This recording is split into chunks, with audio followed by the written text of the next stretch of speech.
ह्या ट्रेनिंगचा आपला उद्देश हा राहील, लक्षात घ्या. ओके, तर कुठलाही विषय आपण हातात घेतला, तर त्याचं लिखाण आणि मोजदार हे कायमस्वरूपी गोष्ट ठेवायची. ट्रेनिंग पुरती नाही.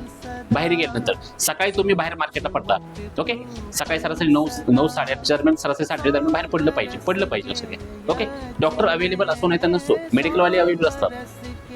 आपल्या फील्डची एक खासियत आहे, लक्षात घ्या. डॉक्टर आणि मेडिकलवाला शटर ओपन करून बसलाय, कोणासाठी? आपल्यासाठी. बरोबर, आपल्यासाठी बसलाय. आपण काय केलं पाहिजे?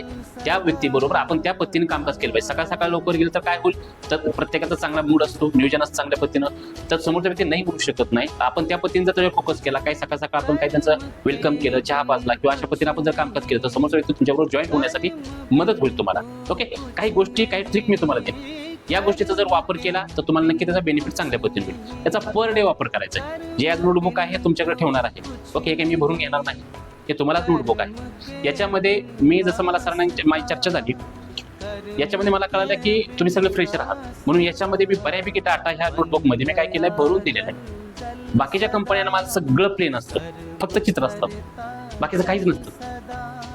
पण जर फ्रेशर आहे तर त्यांना कसं आहे, सगळं भरणं होत नसतं, उरकत नसतं लक्षात काम करायला.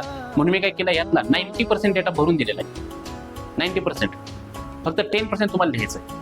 आणि या पुस्तकाचा वापर तुम्ही कंटिन्यू सातत्यानं करायचा आहे, जोपर्यंत फील्डमध्ये आहात तोपर्यंत, लक्षात घ्या. ओके, तर आपण सुरुवात करूया.